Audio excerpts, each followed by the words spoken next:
За тэгэхээр та бүхэнд болохоор энэ аялал жуулчлал зочдлын мэргэжлийг эзэмшихээр сонгоод авсан байгаа оюутан залуусын хувьд бол энэ аялал жуулчлалын үндэс гэдэг хичээлийг яагаад судлах зайлшгүй шаардлага тулгарваа гэхээр энэ аялал жуулчлалын үндэс гэдэг хичээл дээр одоо ямар зүйлүүдийг судлахыг нь ерөнхийдөө дараа нь товчхондоо харуулчих нь. За тэгэхээр яг өнөөдрийн хичээл дээр бол яг юуг үзэх вэ гэхээр ерөнхийдөө удирдгал хичээл буюу аялал жуулчлалын үндэс хичээлийн судлах зүйл энийг судалсны ач холбогдол нь юу юм тийм ээ. За хичээлийн ерөнхий бүтэц хэлбэр нь ямархуу байдлаар явагдах юм. За дараа нь аялал жуулчлалын ер нь өөрийнх нь онцлог талууд нь юу юм. За аялал жуулчлалын тухай үндсэн ойлголт нь яг юу вэ тийм ээ. Аялал жуулчлал гэж яг юуг хэлдэг вэ? Тэр ойлголтыг за дараа нь аялал жуулчлал гэдэг маань яг хэдийд үүссэн юм бэ? Үүсэж төгсөл нь ямархуу үе шатуудыг дамжсан юм бэ тэрнийг. За дараа нь аялал жуулчлалтай холбогдлоо. За тэгээд аялал жуулчлалтай холбогдлолтой яг нэр томьёоллууд Монгол улсын аялал жуулчлалын тухай хуулинд заагдсанаар яг ямархуу утга учирыг агуулдаг юм бэ гэдэг талаас нь. За тэгээд энэ хичээлийг үзэл судалсны дараа биедан гүйцэтгэх дасгал ажлууд гэсэн ийм үндсэн 7 бүтэцтэйгээр өнөөдрийн анхны хичээл маань ерөнхийдөө явагдах нэ. За тэгэхээр аялал жуулчлалын үндэс хичээлийн хүрээнд яг юуг судлах вэ гэхээр штэ энэ хичээлийн чинь үндсэн зорилго нь юу юм, бүтц нь юу юм, ач холбогдол нь юу юм, тийм ээ. За аялал жуулчлалын тухай үндсэн ухагтгуунууд, за аялал жуулчлалын үүсэл хөгжил, тийм ээ. За аяллаа төрөл ангиллал хэлбэрүүд, за аялал жуулчлалын байгууллагууд гэж аяллаа үйл ажиллагаа эрхэлж байгаа байгууллагууд нь ямар байгууллагууд байдгийг тэрийг хэрхэн юу гэж ангилдгийг, тийм ээ. За дараа нь аялал жуулчлалын ханган нийлүүлэгч байгууллагууд. За тэгэхээр аялал жуулчлал гэдэг маань болохоор өөрөө ерөнхийдөө одоо шилбэл одоо цогцлмоо ч юм уу, сугар ч юм уу дангаараа аялал жуулчлалын бизнесийг эрхэлж болох байхгүй юу. Тэгэхээр тэр аялал жуулчлалын бизнесийг эрхлэхийн тулд танд ханган нийлүүлэгч байгууллагууд буюу хамтарч ажиллах байгууллагуудыг бол зайлшгүй судлах шаардлагатай болно. Тэгэхээр одоо энэ нь юу гэсэн үг вэ гэхээр одоо шилбэл та нэг жуулчин аваад зочдуудад буулгахаар боллоо гэж бодъё л да, тийм ээ. Тэгэхээр та ямар нэгэн зочдуудтай хамтарч ажиллах шаардлагатай болно, тийм ээ. Тэгэхээр тэр зочдуудын талаар та судалж үзэх хэрэгтэй болно гэсэн үг. За тэгээд мөн одоо шилбэл зочдууд Монголын нөхцөлд бол одоо шил зочдууд жуулчны бааз, амралтын газрууд ч юм уу те. За мөн үзүр үйлчилгээний газрууд гэхээр одоо шилбэл та одоо ямар юуны урлагийн тоглолтыг үзүүлэх юм, ямар музейнуудыг үзүүлэх юм, Улаанбаатар хотод байгаа ч юм уу, эсвэл тэр Парис хотод байгаа ч юм уу те. Эсвэл тэр Сөүл хотод байгаа ч юм уу, ямар музейнуудыг одоо шилбэл жуулчдад үзүүлэх юм бэ. За дээрэс нь ямар ресторанд та хоол идүүлэх юм гэдэг ч юм уу, ямар тээврийн хэрэгсэл ашиглах юм гэд. Ингээд бодоод үзэхээр энэ аялал жуулчлалын энэ үйл ажиллагааг дан ганц одоо шилбэл бие ч юм уу, цогцлмоо ч юм уу, сугар ч юм уу зохион байгуулах боломжтой. Гэхдээ хамгийн гол нь эдгээр ханган нийлүүлэгч гэж нэрлээд байгаа эдгээр байгууллагуудтай хамтарч ажиллах тодорхой хэмжээний гэрээнүүдийг байгуулах хэрэгтэй. Мөн эдгээр байгууллагууд нь ямар хуу ангиллалтай байдгийг, ямар бүтэц зохион байгуулалттай байдгийг гэдгийг нь бол яг нь судалж мэдэх шаардлагатай ах нэ. Тэгэхээр энэ хичээлээр ерөнхийдөө энэний талаар ерөнхий ойлголтуудыг судалж мэднэ гэсэн үг. За дараа нь болохоор жуулчдын зорин очих бүс нутаг буюу одоо англиар бол destination гэж нэрлэдэг шүү дээ, тийм ээ. Тэгэхээр тэр зорин очих бүс нутаг нь яг ямар бүс нутаг байх юм бэ? Тэр нь одоо ямар онцлогтой байх юм? Ер нь жуулчдын зорж очих гээд байгаа тэр бүс нутаг гэж нэрлэдэг байгаа зүйл нь ямар шалгууруудыг хангасан байх ёстой юм бэ гэдэг талаар судалж үзэх нь. Тэгэхээр одоо шилбэл жуулчдын зорин очих гээд байгаа бүс нутаг одоо шилбэл Монгол гэдэг ч юм уу, тийм ээ. За Монгол дотроо одоо хангайн бүс нутаг гэдэг ч юм уу. Тэгвэл тэр хангайн бүс нутаг гэж нэрлэж сонгож аваад байгаа бүс нутаг маань өөрөө ямар байх ёстой юм бэ гэдэг талаас нь бол бас судалж мэдэх нэ. За мөн дараа нь жуулчдын хүсэл сонирхол, сэтгэл татах үзмэр, тэдгээрийн ангиллыг болоод авч үзэх нь. Жуулчид яг юу сонирхдаг юм, тийм ээ? Жуулчдын сонирхоод байгаа зүйл нь юу юм? За сэтгэлийг нь татаад байгаа үзмэр нь юу юм? Одоо шил хангайн бүс нутагт очиод тэр жуулчдын үзэх гээд байгаа үзмэр нь яг юу юм? Одоо шил хөвсгөл нуур гэдэг ч юм уу, тийм ээ? Эсвэл тэрхийн цагаан нуур, эсвэл хангайн тэр уулт тогтолцоо гэдэг ч юм уу, эсвэл тэр орхины хүрхрээ гэдэг ч юм уу, тийм ээ? Гих мэтчлэн байгаль дээр тулгуурласан үзмөр байна уу? Эсвэл одоо түүх соёлын үзмөр байна уу? Одоо шил Монголын эртний нийслэл хар хорин гэдэг ч юм уу, эсвэл түхэн хийд гэдэг ч юм уу, эсвэл эрдэнэ зөө гэдэг ч юм уу, тийм ээ. Тэгэхээр тухайн хүн маань өөрөө яг юу үзэх гээд байгаа юм бэ? Тэр хүний яг сонирхол нь юу юм бэ? Тэр сонирхолд нь яг юу нөлөөлд юм бэ гэдгийг бол бас авч үзэх юм л да. За дараа нь болохоор аялал жуулчлалын үйлдвэрлэлийн ерөнхий процессыг судлан шинжилнэ гэж байна. Тэгэхээр нөгөө аялал жуулчлалын үйлдвэрлэл гэдэг чинь яг ямар процессор явагддгийг. Одоо шилбэл жуулчин анх хинт ханддгийг, тийм ээ. Тэгээд тэнцэн жуулчнээс одоо жуулчны тэр хүсэлтийг хүлээж авсан одоо би жишээлбэл яг юу хийх ёстой юм, зочдуудтайгаа яаж холбогдох юм, жуулчны баазтайгаа яаж холбогдох юм, нөгөө зорж атах гээд байгаа бүс нутгуудтайгаа яаж холбогдох юм гэдэг ч юм уу те. За тэгээд тэр сонирхлыг нь татсан үзмрүүд бүхэн аяллийн хөтөлбөрийг одоо жишээлбэл яаж төлөвлөх юм гэдэг ч юм уу. Иймэрхүү үндсэн ойлголтуудыг энэ хичээлдэр та бүхэнд ойлгуулах нэ. За тэгэхээр дараагийн хэсэг нь хичээлийн ерөнхий бүтэц гэж байгаа. Хичээл ер нь ямархуу хэлбэрээр яаж явагдах вэ? За асуусан.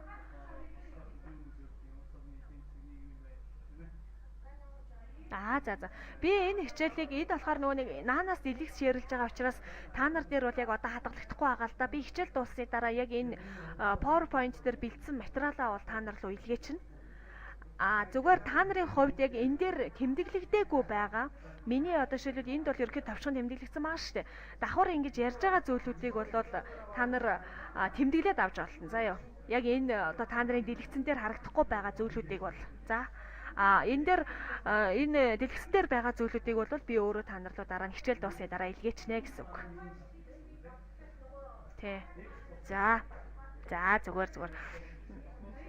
За тэгэхээр хичээлийн ерөнхий бүтэц маань бол яг хөө гэхээр лекц, семинар, бие даалт гэсэн хэлбэртэйгээр ерөнхийдөө явагдах нь. За лекц нь бол онлайнаар багш онлын мэдлэгийг зааж чиглүүлж өгнө. За семинар болохоор яг хөө гэхээр онлайнаар багшийн заасан хичээлийн сэдвийн дагуу оюутсан өгөгдсөн нөхцлөөр даалгавар хийж гүйцэтгэн багш оюутан хамтран тайлбарлаж ярилцлага хэлбэрээр өрнөнө гэж байгаа. Тэгэхээр дараа нь болохоор бие даалтын хичээл, бие даалт нь болохоор батлагдсан стандарт төлөвлөгөөний дагуу бие даалтын сэдвүүд удирдамжийн хамт оюутнуудад хүргэгдэнэ. Бие даалтын ажлыг тогтсон хугацаанд чанарын өндөр түвшинд хийж гүйцэтгэнэ гэж байгаа. За тэгэхээр энэ дээр бол бие даалтын сэдвүүдийг нь би угаасаа өгчнө. Тодорхой хэмжээний сэдвүүд байгаа. Тэр сэдвүүдээс нэг ямар ч байсан 5 бие даалт 5 орчим бие даалтыг бол нэг 4-5 бие даалтыг оюутан тус бүртээ хийж гүйцэтгсэн байна.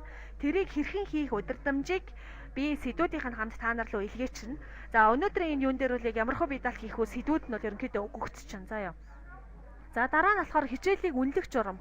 Нийтдээ тухайн хичээлийг 100 оноогоор үнэлнэ. За үүний задаргаа нь ямар ах вэ гэхээр идэх оролдлого энэ бол 25 оноо. За дараа нь болохоор бие даалт бол 30 оноо, улирлын шалгалт бол 45 оноо байгаа. За тэгэхээр идэх оролдлого гэдгийгээ бол би дотор нь 2 задлж үзнэ. За нэгдүгээрх нь бол эрц гэж авч үзнэ л дээ. За эрц нь болохоор нийт авах хэвээр тэр онооны чинь 10 оноогийн эзлэнэ. 10 оноогийн. За тэгээд нөгөө нэг явц буюу семинарын даалгавар хийсэн байдал чинь болохоор үлдсэн 15 оноогийн бол ерөнхийдөө эзлэнэ. За тэгэхээр энэ иймэрхүү бүтцтэйгээр нөгөө 25 оноо чинь задарна гэсэн үг. За бие даалт болохоор би нийтдээ 5 бие даалт өгнө гэсэн шүү дээ, тий. 5 бие даалт чинь тус тусдаа 6 оноогоор үнэлэгдэх нэ. За тэгээд энэ 6 оноогоор үнэлэгдсэн 5 бие даалтаа хийжээж 30 онооныхоо юг авах нь. Бие даалтаа эхлээд тий нэгдүгээр та нар хийн. Хийсэн бие даалтаа над руу файлаар илгээнэ. Илгээсэн бие даалтыг чинь би уншиж судална. Тэрний дараа та бүхэн хамгаална надад нөгөө бие даалтаа. Одоо жишээлбэл би ингэж судалгаа хийсэн, ингэсэн, тэгсэн энэ тэргээ ярьж өгнө гэсэн үг. За тэрнийг одоо хэр зэрэг ярьж гинөө гэдгээс нь хамаарат нөгөө 6 оноог бүтнээр нь авах уу эсвэл 5.5 оноо авах уу гэдгийг бол би шийдвэрлэнэ гэсэн үг. За дараа нь улирлын шалгалт бол хичээл дууссаны дараа үдсэн хичээлүүдээрээ тестээр болон амар буюу 3 асуулт бүхий 20 билет боловсруулсан шалгалтын асуултыг би та нарт шалгалт дуусгаас өмнө өгчнө. Хичээл дуусгаас өмнө. Тэрний дагуу та нар нөгөө нэг үдсэн хичээлүүдийнхаа дагуу уншиж судлаад бие даалт нөгөө нэг билетнүүдэд боловсруулад тэрнийхаа дагуу билетээ суглаад асуугдаж хариулт гэсэн үг. Мөн би тест өгнө. Тестийг одоо та нар бол мики одоо хаацсан шүү дээ, тийм ээ. Тэгэхээр яг шалгалт өгж байгаа үед бол микийг хаахгүй яг одоо би ч хэлсэн мөн микийг хаахгүй юу нөгөө нэг камера хаахгүй ингэж хоорондоо яг бие биенээ харж агаад шалгалтынхаа тестийг одоо тогтсон хугацаанд нь бөглөөд над руу илгэнэ гэсэн үг. Тэрийг нь би засаад одоо 45 онооны чи одоо юу нэг 20 онооны тестээр 25 оноо нь одоо шилбэл билетээр ч юм уу ингэж асуугданаа. За оюутны үнэлгээ маань 91-ээс 100 оноо авсан байвал та A үнэлгээтэй буюу нийтдээ голчоороо бол одоо 4 голчтой сурлаа гэсэн үг. За B буюу 81-ээс 90 оноо, C буюу 71-ээс 80 оноо, за D буюу 61-ээс 70 оноо, F буюу 60-аас доош үнэлгээ авсан. 60-аас доош үнэлгээ авах юм бол та энэ хичээлийн үндсэн шаардлагыг хангах үгүй гэж үзэж болно. Тийм учраас таныг бол цааш нь анги дэвшүүлэн сургахгүй гэсэн үг. Та наад хичээлээ дахиад судалнаа гэсэн үг болох байхгүй юу? Яс. За дараа нь гайгүй. За тэгэхээр энэ хичээлийг судалсны ач холбогдол нь юу вэ гэхээр энэ хичээлийг судалснараа цаашдын мэрэгжлийн болон мэрэгшүүлэх хичээлүүдийн ерөнхий суурь үндсийг ойлгож онлайн төвшөнд олж авсан мэдлэгээ практикт хэрэгжүүлэх чадвартай болно гэсэн үг. За тэгэхээр одоо жишээлбэл цаашдаа бол та нар одоо энэ хичээлүүд чинь бүр ингэж нарийн ингэж задраад явах нь шүү дээ. Одоо би өмнө нь хэлжсэн тийм ээ. Одоо жишээлбэл энд аялжуулчны тухай ойлголт гээл аялын төрөл хэлбэр ангиллал гээд ингэж хэлсэн бол одоо энэ төрлүүд чинь бүр ингэ задраад явах нь аялжуулчны байгууллага гэж хэлсэн хичээл чинь аялжуулчны байгууллагын менежмент гээд бүр задарч явах нь тийм ээ. За энэ жуулчдын зорих газар гэдэг маань зорих газрын менежмент гэдэг ч юм уу гих мэтчтэй ингээд бүр дэлгэрэнгүй ингэ задарч явна. Тийм учраас энэ хичээлийг нэгдүгээрт маш сайн ойлгож яж дараагийнхаа хичээлийг судалж үзэх гол суурь нь бол тавигдах юм аа. Тийм учраас энэ дээр бол бас анхаарлаа хандуулаарай гэж хэлэх байна. За тэгэхээр ерөнхийдөө хичээл сургалтын үйл ажиллагаа бол иймэрхүү процессор явагдана гэдгийг ойлгоод авчих хэрэгтэй. За энэ хичээлийн хүрээнд хийж гүйцэтгэх бие даалтын сэдвүүд нь бол ийм сэдвүүд ахна. За аялжуулчдын нэр томьёоны эмэгтгэл гаргах гэл. Тэгэхээр энүүнийг бол ихэвчлэн би англи хэлтэй холбож тайлбарлана л да. Одоо жишээлбэл турист буюу туризм гэж үг хэлдэг тийм ээ. За туризм гэж өчж байгаа та нар тэр нь бол тийм гэж монголоор нь сайхан тайлбартай тийм нэг ясантай эмэгтгэл маягийн юм өөртөө бэлдэж авах нь л дээ. Энүүнийг бол яг зөвхөн бэлдсэн юм аа надад энийг бол хүүхэд алган хийнэ гэсэн үг. Бэлдсэн юм аа надад одоо файлаар үзүүлнэ. Одоо жишээлбэл ийм нэр томьёонуудыг би интернетээс ийм нэр томьёог харлаа. Ардаа англи тайлбартай байвал бүр сайн. За болохгүй бол яг нөгөө нэг зөвхөн нэр томьёогоо англиар бичээд ардталт нь болохоор монголоор нь тайлбар авчирсан ч байж болно. За ийм эмэгтгэл нэгдүгээрт гаргана. За ямар хэлтэй? Франц хэлтэй юм уу те? Франц хэл дээрээ эсвэл юу гэнэ эмэгтгэлийн яж гоё. Франц хэлээрээ ерөнхийд нь нөгөө нэг яг зүгээр би яагаад англи гэж үзээд байгаа юм бэ гэхээр нөгөө нэг англи хэл чинь өөрөө олон улсын хэл байгаа шүү дээ. Тэгэхээр аялжуулалттай холбоотой нэр томьёонууд бол сүүлд нь одоо шилбэл гүрзгээрүүлээ цаашдаа судалгаа хийх болоход англиар хайхад өшөө илүү мэдээлэл хангалттай сайн хэмжээнд олддог байхгүй. Гэхдээ Франц хэлээрээс нь ч болно л доо. За яг англиар урд нь ингээд юу гэнэ нэр томьёогоо биччихээд ардталт нь францаар тайлбар авчирсан ч болно. За дараа нь болохоор Монгол улсад үйл ажиллагаа явуулж байгаа аялжуулчлалын болон аялжуулчдын үйлчлэгээний байгууллагуудын судалгаа хийх гэж байгаа. За энэ бие даалтыг бас хүүхэд алган хийнэ. Гэхдээ энийг Монгол улсад гэж яг зүгээр жишээ олгоод авцъя. Тухайн амьдарч байгаа улсынхаа жишээн дээр байж болно. Одоо шил Франц улсын жишээн дээр, Солонгос улсын жишээн дээр танай тэр улсуудад чинь аялжуулчдын үйл ажиллагаа явуулж байгаа ямар байгууллагууд байна вэ? Аялжуулчдын үйлчлэгээний ямар байгууллагууд байна вэ гэдгийг та одоо Франц хэлтэй юм чи Франц хэлээрээ сайхан мэдээллүүдийг нь цуглуулж авчаад монголоор сайхан нааш нь бэлтгээд явуулах нь шүү дээ, тийм ээ? За дараа нь болохоор Монгол улсын аялжуулчдын статистик мэдээллүүдээр үндэслэн жуулчдын хэрэгцээ шаардлага аялаж буй хэлбэрийг судлан тогтоох. За энийг бас мөн тухайн амьдарч байгаа улсын жишээнээр байж болно гэж байгаа. За тэгэхээр энэ нь одоо юу вэ гэхээр статистик мэдээллүүд бол үнэхээр хангалттай сайн тавигдсан байдаг. Сайтууд дээр ер нь бол мэдээллүүдийг хангалттай олох бол боломжтой. Тэгэхээр та нар ч гэсэн бас би та бүхнийг энэ мэргэжлийг сонгоод энд орж ирсэн зорилгыг бол ерөнхийдөө асуулт түгээр ерөнхийд нь баг ойлгож байна. Ягаад тэгэхээр цаашдаа энэ салбарт ажлын энэ чиглэлээр хүч сорьё тийм ээ. Аялжуулалтын бизнес эрхлэе, зочдлын бизнес эрхлэе гэсэн сонирхолтой орж ирсэн байх гэж бодож байна л да. Тэгэхээр ямар ч хэлсэн та нар бол тухайн амьдарч байгаа улс орныхоо жуулчдын онцлог хэрэгцээ шаардлагын талаар бол тодорхой хэмжээнд судалж мэдсэн байгаа ах гэж бол найдаж байна. Тэгэхээр Франц улс бол одоо дэлхийд жуулчин хүлээн авалтаараа бол нэлээд дээгүүрт ордог улс байгаа шүү дээ. Хамгийн их жуулчин аялдаг улс байгаа, очдог улс байгаа. Өөрсдөө ч бас гадагшаа маш их аялдаг тийм ээ. За солонгосчууд солонгосчууд ч гэсэн үе ялгаагүй сүүлийн жилүүдэд бизнес аяллаар маш их аялдаг болж байгаа. За манай Монгол руу ч гэсэн бас их бизнесийн хүсэл сонирхолтойгоор их аялдаг болж байгаа. Гэт ингээд бодоод үзэхээр ерөөсөө яг юуг нь би судал гэж хэлэх гээд байгаа юм бэ гэхээр яг тухайн улсын чинь жуулчид одоо шил Францчууд гэхэд одоо яг ямар сонирхолтой ямар төрлийн аяллыг хийдэ одоо шил байгалийн аялал ч юм уу түүхийн аялал ч юм уу тийм ээ эсвэл бизнес аялал ч юм уу эсвэл зүгээр л амралтаараа зүгээр аялах сонирхолтой ч юм уу яг ямар аялал хийдгийг за тэгээд тэд нар одоо шил айл улс руу түлхүү аялж гин үү тий тэр чинь бол нэг ёсондоо манай нөгөө нэг бид нар та нар одоо шилбэл нааша Монгол руугаа аялал зохион байгуулъя гэдэг ч юм уу эсвэл монголчуудыгаа одоо шил Францд аваач гэдэг ч юм ийм сонирхолтой байгаа ах гэж бодож байна л да. Тэгэхээр одоо шил монголчуудыг аваачих боллоо гэхэд одоо Францын яг ямар зүйлүүдийг нь үзүүлэх боломжтой юм. Одоо шилбэл Парис хотод Эйфелийн цамхаг гэдэг ч юм уу өөр бусад юу байна уу? Тэр хүмүүсийг авчирхад одоо шил хэдийн хэмжээний зардал гарах юм гэдэг ч юм тэрийг нь тооцоод гаргаад ирж болно. За очсныхаа дараа тэр хүмүүс ийм зүйлүүдийг үзэх боломжтой гэдэг тэр үзэх зүйлсүүдийн жагсаалтыг ингэж гаргаж агаад за Эйфелийн цамхаг гэдэг нь бол ийм утга учиртай ийм одоо тэдэн метрийн өндөртэй гэдэг ч юм уу тэдэн онд байгуулагдсан за тэдэн давхар цамхагаас бүрдсэн гэдэг ингээд тэр мэдээллүүдийг та нар ард нь ингээ оруулчих болно. Иймэрхүү бидалтыг ерөнхийдөө энэ дээр бол хийхийг хүсэж байна л да. Тэгэхээр би энд ингэж хийсэн байгаа зүйлүүдээ тус бүрдэн одоо бүр ингэж дэлгэрэнгүйгээр ингэж хийнэ гэдгийг нь тайлбартаагаа дараа нь та нарт явуулчихна заа ёо. За дараа нь болохоор энэ Монголын болон Солонгосын аялал жуулчлалын эрх зүйн орчинг судлах гэж байгаа. За энэ дээр бол яг би өмнө нөгөө нэг Солонгост байгаа хүүхдүүдэд төлхөө хичээл орж ирсэн болохоор Солонгос ингээд авчиж энэ Солонгос жиж болон Франц жиж болно тийм ээ. Тэгэхээр аялал жуулчлалын бизнес эрхлэхийн тулд ямар одоо эрх зүйн одоо актуудыг бүрдүүлсэн байх хэрэгтэй. Та одоо шийдэл аялал жуулчлалын чиглэлээр одоо компани байгууллаа гэж бодъё л доо. Тэгэхэд одоо шийдэл Монголын талаас юу шаардлагатай, энэ таны одоо тэр улсын чинь зүгээс яг юу шаарддаг юм бэ? Тэрнийг нь бас судалж мэдэх шаардлагатай байх гэж бодож байна. Аялал жуулчлалын хуулийг судалж үзэх хэрэгтэй. За ямар байгууллагаас зөвшөөрөл авдаг? Одоо шил Монголоос тур оператор компани буюу аялал жуулчлалын компани зөвшөөрөл авахын тулд байгаль орчин аялал жуулчлалын яамны аялал жуулчлалын газар төгсөлтөө гаргана гэсэн байгаа шүү дээ, тий. Тэгэхээр одоо шилбэл өөр Францад гэхэд одоо шилбэл ямар байгууллагт нь ханддیں۔ Гэдэг ч юм уу ямар одоо жуулчид очлоо гэхэд хэд хоногийн хугацаатай виз олгодیں۔ Гэдэг ч юм уу тийм ээ.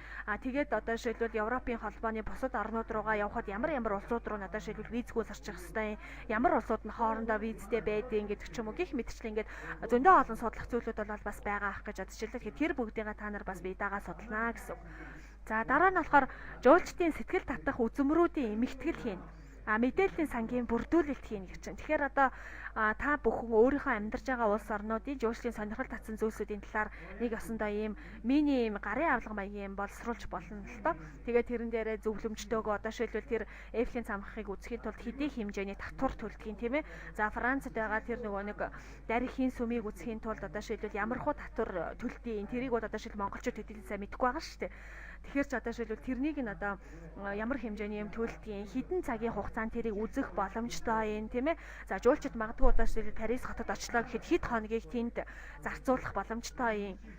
Одоо манай жуулчин компани ихэд Европын аялал гэдэг аялал гаргацсан байлээ л дээ. Тэрний аяллаа хөтөлбөр дээр нь болохоор юу гэж тусгасан байна вэ гэхээр Парисын аялал, Европ дотроо Парисын аялал гэвчсэн байгаа. Тэгээд тэр Парисын аялал нь болохоор Парис хоттой 7 хоногийн хугацаанд танилцна гэсэн байгаа. Аахгүй 7 хоног 8 өдөр 7 хоногийн аяллаа хөтөлбөр гаргаад хүмүүст санал болгоод байгаа аахгүй юу. Тэгэхээр одоо шилбэл тэр боломжтой юм уу ямар юм тийм ээ. Тэрийг одоо шилбэл яаж одоо богиносгод ч юм уртсгаддаг ч юм уу тийм. Эсвэл ганцхан дан Парис гэхгүй өөр юунуудыг өшөө нэмэх боломжтой ингэдэг ч юм уу. Гэх мэтчлэн ингээ өчнөө олон зүйлүүдийг үзэж судлах шаардлагатай ах гэж бодож байна л да. Тэгээд энэнийхээ холбогдлолтой мэдээллийн сангийн бүрдүүлэлтүүдийг нь бол бас хийх нь зүйтэй ах гэж бодож байна л да. За тэгэхээр энэ хоёрт бичигдсэн, энэ дөрөвт бичигдсэн, тавд бичигдсэн хоёрыг бол аль нэгийг сонгож хийх боломжтой. За дараа нь аяллийн төрөл хэлбэрүүдээс аль нэгийг сонгон авч тухайн аялал нь дэлхийн хэмжээнд хэрхэн хөгжсөн талаар судлан Монгол хөгжүүлэх боломж байгаа эсвэл хэрхэн хөгжиж байгаад нь үнэлэлт өгнө гэж байгаа. За тэгэхээр аяллийн төрлийн талаар ерөнхийд нь би бол энэ хичээлээр авч үзсэн л дээ. Одоо шиг ерөнхий сонирхлын аялал, тусгай сонирхлын аялал гэдэг ч юм уу тийм ээ. За тэгээ ижил сонирхлын аялал гэх мэтлээ авч үзээд тэрнээсээ аль нэгийг нь та сонгож аваад одоо шил манай Монголд бол одоо нийтдээ бараг 30 гаруй төрлийн аялал хөгжиж байгаа байхгүй юу. Тэгэхээр н олон улсын түвшинд бол маш олон аяллууд байна. Одоо шилбэл disaster tourism гэж байна. Одоо цөлжилтийн тэр цөлжсөн бүс нутгуудтай танилцах аялал гэж нэрлэдэг байгаа юм да. Цөлжсөн газар нутгуудыг үзэх аялал гэж нэрлэдэг байгаа. За агротуризм буюу хөдөө аж ахуйн тэр нөхцөл байдалтай танилцах аялал гэж. За тэгээ бүр нөгөө нэг sex tourism шин дотор нь men sex tourism, female sex tourism гэдэг эрэгтэй секс их сонирхолтой хүмүүсийн аялдаг аялал гэдэг ч юм уу гих мэт эрэгтэй эмэгтэйгээр ингээд ангилсан тийм юмнууд бол байна л да. Одоо Азад гэхэд одоо жишээлбэл Таиландд энэ аялал маш өндөр хэмжээнд хөгжсөн байна. За Ирландд одоо тэр нэг улаан дэлгөөний годамжгээ байдаг шүү дээ тий. Тэгэхээр тэнд чинь одоо жишээлбэл энэ аялал их хөгжсөн гэдэг ингээд аваад үзэхээр одоо манайд одоо жишээлбэл гих мэтчлэн маш олон аяллаа төрлүүд байгаа хгүй. Тэр аяллаа төрлүүдээс гадаадын одоо та бүхний амьдраад байгаа бүс нутагт чи яг аль нь маш өндөр хэмжээнд хөгжчөөд байна вэ? Тэрнээс одоо жишээлбэл Монголд алийг нь хөгжүүлэх боломжтой вэ гэдгийг та нараас судалж гаргаж ирэх юм л дээ. За энийг бол яг та нар сонгож хийж болно. За дараа нь Солонгос жуулчдын аялах хэм маяг, аялалд оролцох байдал, аяллаа үргэлжлэх хугацаа, аялжийн хэлбэр зэргийг судална гэж байгаа. Тэгэхээр одоо энэ дээр Франц жуулчдаас байж болно. Аяллаа хэм маяг нь ямар, аялалд оролцох байдал нь ямар, аялалд оролцох байдал нь одоо гэр бүлээрээ аялах сонирхолтой байна уу, группээрээ аялах сонирхолтой байна уу, эсвэл ганцаарчилж аялах сонирхолтой байна уу гэсэн үг. За аяллаа үргэлжлэх хугацаа гэдэг нь болохоор одоо жишээлбэл нэг өдрийн аялал хийж гэнэ үү, 3 хоногийн аялал хийж гэнэ үү, 10 хоног ч юм уу, 14 хоног ч юм уу тийм ээ. Тэгэхээр одоо жишээл Францаас ирж байгаа Монголд ирж байгаа жуулчид бол ихэвчлэн 14-өөс дээш хоногийн хугацаатай аялдаг л та. Тэгэхээр тэр нь угаасаа нэгдүгээр хоол destination газар байдаг. Тэгээд одоо угаасаа ирээд мэдээж ирээд тийм их өндөр төлбөрийг төлж ирчээд нэг 7 хоногийн дотор ч юм уу 5 хоногийн дотор үзээд боцно гэдэг бол бас харамсалтай л та. Тийм учраас нэгэнтээ ирсэн юм чи тэд нар одоо говь хангааг нь хослон аялал гэдэг ч юм уу эсвэл ерөнхийд нь Монгол орныг үзчихээ гэдэг ч юм уу эсвэл ерөөсөө морин аялал хийчихээ гэдэг ч юм уу иймэрхүү байдлаар аялдаг байхгүй. Гэтэл Солонгос жуулчдын хувьд бол ихэвчлэн яадаг вөхөр 5 хоног ч юм уу 7 хоног ч юм уу за эсвэл 3 хоногийн хугацаатай ч юм уу гих мэтлэн ирдэг. Тэд нар яг ойрхон байрладаг. Дээрээс нь нислэгийн хувьд бол шууд нислэгтэй тийм ээ. Тэгээд одоо 2 цагийн хугацаанд ч юм уу нисээд ирчих боломжтой гих мэт ингээд олон давуу талууд байдаг учраас тэдний хувьд бол богино хугацаанд аялах боломжтой байдаг гих мэтчлэн. За тэгээ аялжийн хэлбэр нь ямар хэлбэрээр явж гинэ гэдэг ч юм уу энэ бүгдийг бол яг нь судлан шинжлэх шаардлагатай байх нэ. За дээрэс нь бол та бүхэн яг наад амьдарч байгаа бүс нутгуудаа бизнес аялал хийх боломж ер нь хэр байна вэ? Тэр боломжийг одоо ямархуу байдлаар яаж хийвэл зохимжтой вэ гэдэг талаас нь бол бас судлаад үзвэл бас их оновчтой ахаа гэж бодож байна. Ямар ч гэсэн нэг тийм бизнес аяллаа хөтөлбөрүүдийг энэ дээр нэмээд боловсруулна гэсэн. За тэгээ 1 2 3 4 5 6 7 ийм ерөнхий бүлэг сэдвийг би та бүхэнд удирдамжтай нийлгээх нь. За тэнцэнээс та нар 5-ыг нь сонгож аваад миний хийх боломжтой 5 нь инээ гэж 5-ыг нь сонгож аваад хийх нь. Одоо жишээл аялжуулалтын нэр томьёоны эмэгтгэл гаргах, жуулчдын сэтгэл татах зүйлсийн эмэгтгэл гаргах хоёрын аль нэгийг нь сонгож хийж олно гэсэн үг байхгүй. Та нар өөрсдөө аль мэдээлэл сайтай, аль олох боломжтой гэж хийнэ гэсэн үг. За тэгэхээр ерөнхийдөө хичээлийн бие даалтын сэдвүүд бол иймэрхүү зүйлүүд байна. За одоо жинхэнэ хичээлдээ орё. За ер нь бол яг аялжуулалтын үндэс хичээлд ашиглагдах ном сургагч материалууд бол маш олон ном сургагчдууд байна л та. Тэгэхээр монгол хэл дээр бол энэ аялжуулалтын үндэс гээд за аялжуулалтын асуудлууд гээд газарчин дээд сургуулийн багш нарын гаргасан эмхтгэл за энэ алтан уяг гээд шүтээсийн аялжуулалтын багшийн гаргасан аялжуулалтын үйлдвэрлэлийн үйлчлэгээний үндэс гээд за гүргэмж өгөөд энэ мөсийн багшийн гаргасан аялжуулалтын маркетинг за ган төмөр гээд энэ манай одоо Монголын байгаль орчин аялжуулалтын яамны аялжуулалтын сайдын зөвлөх хийж байгаа хүний гаргасан. Тэгэхээр иймэрхүү ном сургагчийн материалуудыг бол ерөнхийд нь бол ашиглах юм аа. Гадаад хэл дээр бол та нар нөгөө нэг Amazon-оос угаасаа travel and tourism гэдэг ч юм уу, basic of tourism гэдэг ч юм уу, тиймэрхүү байдлаар аялжуулалттай холбоотой аялжуулалтын үндэс гэсэн тийм номнуудыг хайхаад тэр Amazon дээр бол угаасаа тэр номнууд чинь байж байгаа. Тэрийг та нар татаж аваад уншиж ч болно. Эсвэл татаж авч уншихаараас мөнгө төлөх гээд байт юм аа. Тэгэхээр яг зүгээр шууд ингэж яагаад ерөнхийн нөгөө нэг контент буюу бүтцүүдийг нь харж агаад хэрэгтэй гэсэн хуудасаа нээгээд бол уншиж ална гэсэн үг. За тэгээ вебсайтууд нь бол иймэрхүү вебсайтууд энэ дээр жоохон өнгөн юу өчгчээ жоохон бүтгэн харагдаад ах шиг байна. За тэгэхээр аялжуулчлалын тухайн үндсэн ойлголтыг үзэхийн тулд эхлээд би аялжуулчлал гэж яг энэ бизнесийн тийм ээ яг онцлог талууд нь юу юм бэ гэдгийг нэгдүгürt авч үзье гэж бодож байна л да. За тэгэхээр нэгдүгürt нь бол дэлхийд дахина 21-р зууны хамгийн чухал үзэгдэл болоод байгаа. Тийм ээ аялжуулчлал болол. За энэ нь болоод одоо яагаад ингэвэ гэхээр одоо аливаа нэгэн үйлдвэрлэлийг эрхлэхэд маш тийм том хөрөнгө оруулалтууд одоо шаардлагдаг байхan л та. Одоо шилбэл уул уурхайн үйлдвэрлэл гэдэг ч юм уу, эсвэл одоо юу гэдэг ямарваа нэгэн тоног төхөөрөмжийн үйлдвэрлэл гэдэг ч юм уу. Тэгвэл аялжуулчлал гэдэг энэ бизнесийг эрхлэхэд дан ганц одоо шил эрдэнэ чимэг ч юм уу, цогцломоо ч юм уу, сугар ч юм уу, бие ч юм уу бүгдээрээ ганцаараа ч юм уу байж болно. Надад одоо шилбэл маш одоо өндөр хурдны интернет сайхан тэр тоног төхөөрөмж нь одоо надад одоо тэр маш гүнзгий шатны хэлний мэдлэг ч юм уу те байж ахтал би тэр бизнесийг эрхлэх боломжтой гэж ойлгож байна. Яагаад гэвэл надад одоо жишээлбэл тэр том зочлуултыг би бариад ах шаардлага байхгүй. Эсвэл тэр жуулчдад үйлчлдэг том автобуснуудыг би худалдаж аваад ах шаардлага байхгүй байхгүй юу. Ягаад тэгэхээр тэр бүгдийг чинь би түрээслээд авчих боломжтой. түрээслэл авчина. Тэгээд мөн дээрээс нь одоо жишээлбэл тэр жуулчдаас тэр аяллахаа үнэнд тэр түрээсийнхаа мөнгө төгрөг бүх юмнуудыг шингээгээд дээрээс нь би өөрөө ашгаа нэмээд тэр жуулчдад тэр аяллыг санал болгох боломжтой гэсэн үг аахгүй юу. Тэгэхээр энэ бол 21-р зуунд бол хамгийн чухал бизнесийн салбар болоод байгаамаа гэж ойлгож байна. За дараа нь болохоор дэлхийд дээр хамгийн том үйлдвэрийн салбаруудын нэг гэж байгаа. Үйлдвэрлэлийн салбаруудын нэг.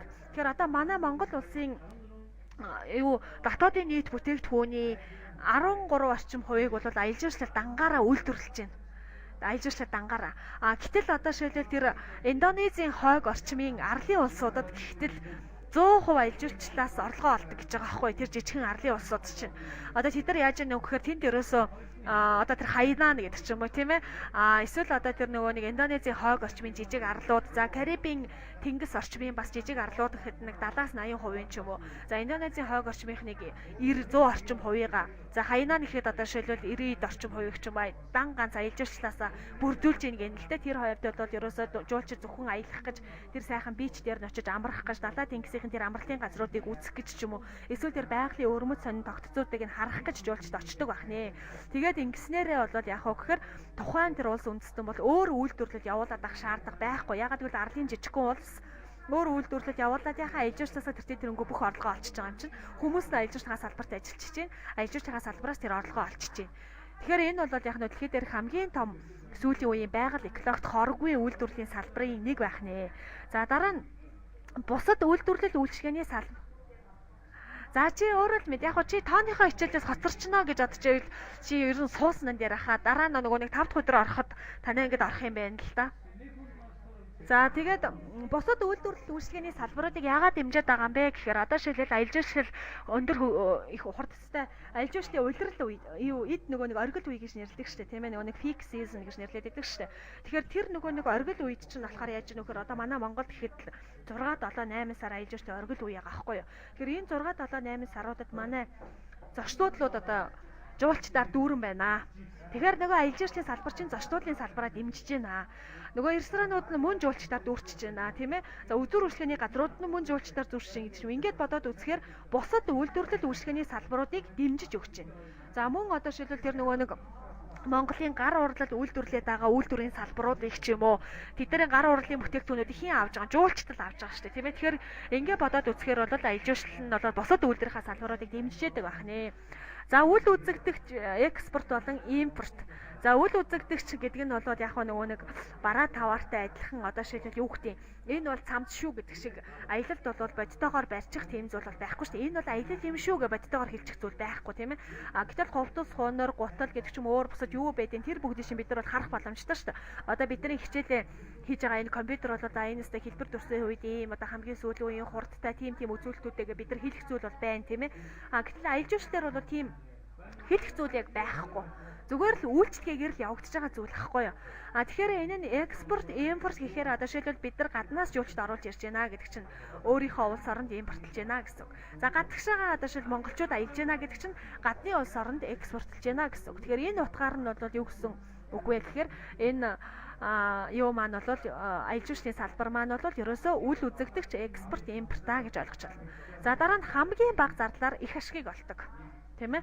За тэгэхээр хамгийн бага зардлаар гэдэг маань бол түрүүн би ерөнхийд нь тайлбарлсан. Та нар тэр том олон давхар зочдлуудыг барих шаардлагагүй. Тэр өндөр үнэтэй автобусуудыг, онгоцнуудыг худалдаж авах шаардлагагүй. Зөвхөн тэрийг түрээслээд дээрээс нь та ашгаа нэмээд өчнө гэсэн. За ерөнхийдөө одоо яг Монгол улсад одоо юу гэдэг Европоос одоо Италиас ирсэн жуулчин гэж бодъё л да тийм ээ. Италиас ирсэн жуулчин нэг 14 хоног аялахад 1800 орчим евро төлж байгаа байхгүй юу? За энэ 1800 орчим евроны чинь за хамгийн багадаа 20% нь бол ерөнхийдөө цэвэр ашиг байгаа. Нэг жуулчин шүү дээ. Тэгэхээр нэг жуулчин 1800 евро төлөөд одоо нэг Delica гэдэг машинд одоо 4 жуулчин суугаа явлаа гэж бодъё л да тийм ээ. Тэгэхээр жуулчнаас та яах нь 7200 еврог одоо жуулчнаас авчих нэ. Энд гэхдээ олон улсын нислэгийнх нь үнэ ороогүй байгаа шүү дээ. Олон улсын чинь нислэгийнх нь үнэ ороогүй зөвхөн Монгол зарцуулах мөнгөний л би тооцоод байгаа шүү дээ. За тэгэхээр энэ 7200 евроны чинь 20% нь буюу 1440 евро танд ашиг болж үлдэх нь. За үлдсэн мөнгийг нь та тэр зоч дуудалд нь, жуулчны баазд нь одоо хөтчт нь тийм ээ.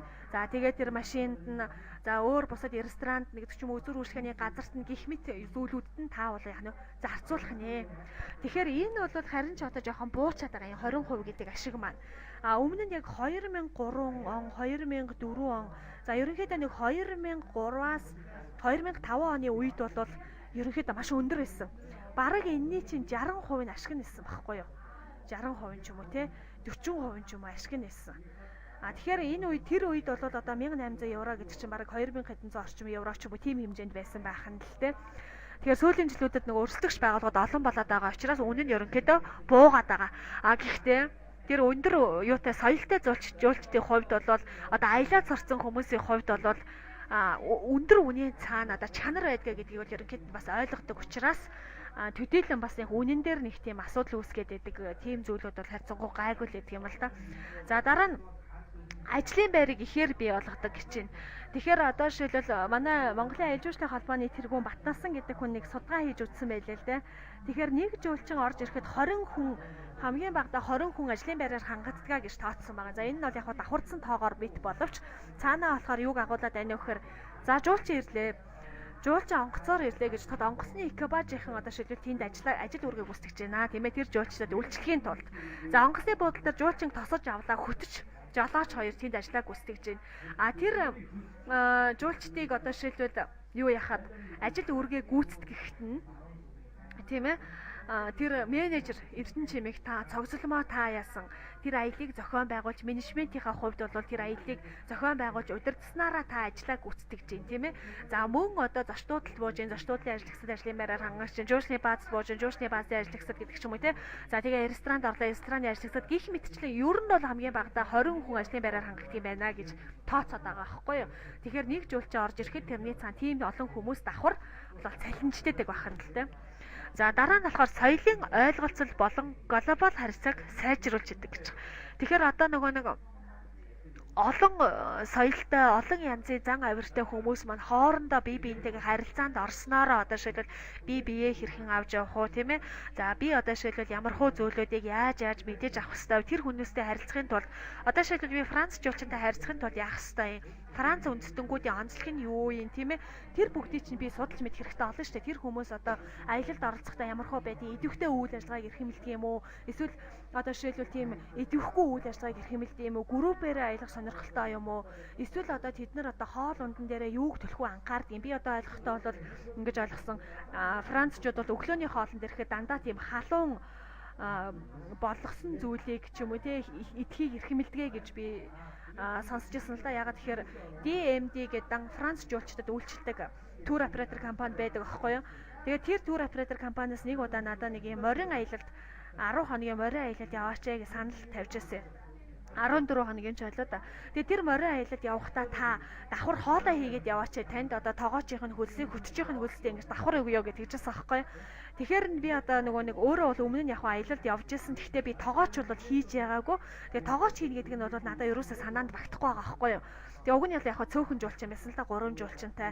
За тэгээд морин аяллахаа хөтөчтэй жолоочтойгоо тэгээ би өөрөө ингээл нийтдээ нэг 6 хүндэл хооллох байсан аахгүй юу. Тэгсэн чинь надаа юу гэж зөвлөгөө өгсөн бэ гэхээр Францчууд бол өглөөнийхөө цайнд дандаа халуун зүйл иддэг юм аа. Тэгэхээр та өндөг шараад ч юм уу те эсвэл нөгөө нэг юу омлет хийгээд ч юм уу эсвэл Монгол аргаараа бэлтгэсэн тийм шарвин гамбир ч юм уу тиймэрхүү зүйл хийгээд эсвэл зутан шүл хийгээд ч юм уу ингээд өгчгөө өглөөний хоолой ингээд болоо гэдэг ч юм уу тэгж манай нөгөө менежер тайлбарлаж ирсэн аахгүй юу. Тэг яг би тэр мэрийг нь бэлдээд ингээд бэлэн юмнуудыг аваад явуулах надад бол ер санаанд багтахгүй байгаа юм чи Монголын нөхцөл ялангуяа хээрийн нөхцөл тодорхой хэмжээгээр яг бид нар аялын тоног хэрэгсэл авч явж байгаа ч гэсэн үнэхээр хэцүү шүү дээ тий. Тэгээ би бол тэр аялал татгалзаад яваагүй л тий. Гэхдээ манай дүү болохоор нөгөө нэг өөрөө угаасаа аялалд тоогоочоор явдаг. Бас би тэр компанид явж ирсэн. Тэгээд Франц жуулчтай явж ирсэн. Тэгээд сүүлд надад хэлчихсэн аахгүй. Тэр сте айгүй амархан штэ. Айгүй боломжийн та явчихгаа яасан бэ гэж хэлчихсэн. Үгүй яах юм бэ тэгэж хүмүүсийн одоо хоолундыг нь хоолны хордлого болгоод гиз дотрыг нь өвдөрчүүл яах юм. Францчууд амар их юмсэг яруугаар гэдэг ч үгүй те. Тэгэж бас би сонсчихсан л да. Би бол яг өөрөө Францчуудтай Францчуудтай бол ер нь их аялж байгаагүй. Зүгээр би италичуудтай их аялж ирсэн, бельгичуудтай их аялж ирсэн, голландчуудтай бас их аялж ирсэн байхгүй. Тэгээд би францчуудыг бол амар ихэмсэг гэж боддог, германчуудыг бас тэгж боддог. За австрчуудыг бол яг ямарыг бол нэг төдийлэн сайн мэдэхгүй байна л да. Тэгэхээр ерөнхийдөө бол жоохон тийм ихэмсэг талтай хүмүүс юм шиг санагдсан. Тэгэхээр бидний хувьд ч гэсэн бас үйлчлэгээ бүх зүйл нь бол бас яг тэр шаардлагат нь бол нийцсэн байх хэрэгтэй ахаал гэж бодож байна. Тийм ээ. Тэгжээч нөгөө нэг хүмүүсийн чинь тэр онцлог энэ соёлын онцлогуудыг нь бид нар судалж мэдэх шаардлагатай байна. За дараа нь амьдралын хэв маягийг өөрчилдөг гэж байгаа аялал жуулчлал маань. Аялал жуулчлалснараа хүн одоо жишээлбэл өөр орчин нөхцөлд очиод яваад тахаар өөрийнхөө амьдралын хэв маягийг нэгдүгээр өөрчлөх нь. Дээрээс нь одоо тэр идэж ууж байгаа зүйл дээр өмсөж үзэж байгаа зүйл дээр хүртэл яах нь өөрчлөлтүүдийг хийдэг байна. За дайны дэлхийн инх тайванч байдлыг бол бэхжүүлж өгдөг байна. Хоорондоо эв найрамдалтай болох тийм ээ тэр сайн муу бүх зүйлүүдийг нь үзээд хараад мэдээд авчихаараа эргээгээ тэр харилцаа нь бол яг бэхждэг байна. Байгаль түүх соёлын дурсгалыг хамгаалж хөгжүүлдэг байна. Тийм ээ. Байгалийн нөөц түүх соёлын тэр дурсгал зүйлсийг чинь бол бид нар өөрсдөө хамгаалаад тэр жуулчдад удаадаараа үзүүлэхийн тулд тэрийг чинь үнэн бодит байдлаар нь бол хамгаалж өгөх шаардлагатай шүү дээ. Тийм ээ. Тэр ийм байдлыг бол бий болгодог байна. За хөгжиж байгаа орнуудын хувьд хөгжих их боломж нь олдог. За манайх шиг хөгжиж буй орнуудын хувьд бол энүүгээр хөгжих боломжтой гэсэн үг. За дараа нь гадаад валютын нөөцийг бий болгодог гэх мэт ийм онцлог талуудтай байх нэ. За тэгэхээр аялал жуулчлал гэж яг юугаа хэлээд байгаа юм бэ гэхээр аялал жуулчлал гэдэг нь бол товчхондоо нэг газраас нөгөө газар руу явахыг хэлдэг. Гэхдээ энд хөдөлгөөний эхлэл ба төгсгөлийн цэгийн тухай асуудал яригддаг. Тухайн этгээд нь тасралтгүй шилжилт хийсээр байх нь аялал жуулчлалын гол утга биш. Хамгийн гол нь хэдийн хугацаанд тийм ээ ямар хуу орон зайг туулсан юм бэ? Тэрнээс л бол яг нөө яг аялал жуулчлал мөн үү биш үү гэдг нь бол хамаардаг байх нэ. За үүнийг ихэнх тохиолдолд байнга оршин суудаг газар гэх ойлголтоор тайлбарладаг. Тэгэхээр ерөөсөө аялал жуулчлалыг хамгийн энгийнээр тайлбарлах юм бол байнга оршин суугаа газараасаа өөр газарт шилжилт хөдөлгөөн хийхийг аялал жуулчлал гинэ гэж хэлж болж байгаа юм. Гэхдээ энэ дээр бол зарим нэгэн шалгуур үзүүлэлтүүд гарч ирнэ л да. Одоо шилээд энд одоо хэлж байна тийм ээ. Орон зайн хувьд тийм ээ цаг хугацааны хувьд ямар ах юм бэ? Дээрэс нь энэ дээр нэмээд зорилго гэдэг ойлголт бол ерөнхийдөө гарч ирэх байхгүй юу? За тэгэхээр хүнийг байнга оршин суудаг газар нутгаас нь гаргаж аялал жуулчлалд ороход хүргэдэг аялал жуулчлалын чухал ойлголт бол хүсэл сонирхол юм аа. Тийм ээ. Хүн аль нэг тийшээ өөрийн хүсэл сонирхлоор явж байвал аялал жуулчлал гэж ойлгож болно. Тийм ч учраас дайм, байлдаан болон байгалийн аливаа гамшигаас дөрвөн нүүгсэд бол жуулчд биш юм аа. За тэгэхээр энэ дээр бол яг хүсэл сонирхол гэдэг ойлголт нэгдүгээр гарч ирж байна л да. Одоо шийдвэл би тэр байгалийн сайхныг нь үзчихье. Эсвэл би тэр түүх соёлын сонирхолтой зүйлийг үзчихье гэд нэгдүгээр хүнд хүсэл сонирхол төрөх нэ. Тэгснээрээ тэр хүн маань яг нь шилжилт хөдөлгөөнийг хийх нь. Гэхдээ дайн байлдаанаас болоод ч юм уу байгалийн гамшигаас болоод ч дөрвөж нүүж байгаа хүмүүс бол жуулчд бол бас биш байх нэ. Тэд нар чинь одоо хүсээгүй шүү дээ тэр зүйлийг тийм ээ. Тэгэхээр одоо саяны тэр Японд болсон аюултай газар хөдлөлт цунамигаас болоод хүмүүс дөрвж байна гэдэг маань энэ бол яг нь жуулчлал биш ахна шүү дээ. Тэд нар одоо хэдийн хугацаанд одоо өөр газарт амьдрах нь бол бас тодорхойгүй шүү дээ тийм ээ. За гэхдээ зөвхөн хүсэл сонирхол байснаар хүн жуулчин болж аялал жуулчлалд оролцдоггүй маа. Яагаад гэвэл хүний амьдрал замбраагүй нийлмэл биш өөрийн гэсэн нарийн хуваар цэгц горимтай байдаг. Үүнийг амьдралын нягт хэмээх ойлголтоор тайлбарладаг. Тэгэхээр мэдээж хэрэг хүн хүслээ гэж стандарт би стандараа Монгол руу аялахыг хүсэж байна гэж Монголд ирээд жил болоод 2 жил болоод эсвэл бүх насаараа амьдарчихгүй шүү дээ. Тэр хүн чинь өөрийн гэсэн амьдралтай цаанаа бас ажил төрөлтэй тийм ээ тодорхой хэмжээний цагийн хуваарьтай тодорхой хэмжээний тийм амьдралын тийм нэгт тийм нийлмэл тийм хуваарьтай хүмүүс байгаа шүү дээ. Тийм учраас тэдний хувьд бол бас нэг тодорхой зүйлээр хязгаарлагдах нэ. За тэгэхээр мөн хүн өөрийн амьдралын хэвийн явцад нөлөөлөхөөргүйгээр аялал жуулчлалд зарцуулах цаг хугацаа мөнгөн зардлыг бий болгож хуримтлуулж байж аялал жуулчлалд оролцдог. Өөрөөр хэлбэл аль нэг газарт очих хүсэл сонирхол нь өдөөгдөж бодит зорилго болж гэмээн тэр хүн жуулчин болох боломжтой. Тэгэхээр аялал жуулчлал нь тодорхой хэмжээгээр цаг хугацаа мөнгөн зардал гаргаж орон зайн шилжилт хийхийн нэр юм. За эцэст нь аялал жуулчлалд оролцсны дараах үр дүнгийн асуудал яригдах ёстой тийм ээ. Үүнийг сэтгэл ханамж гэж тодорхойлдог. За тэгэхээр дээрх бүгдээс аваад үзэх юм бол аялал жуулчлалыг тодорхойлох үндсэн шалгуур үзүүлэлтүүд бол бас байх нь л дээ.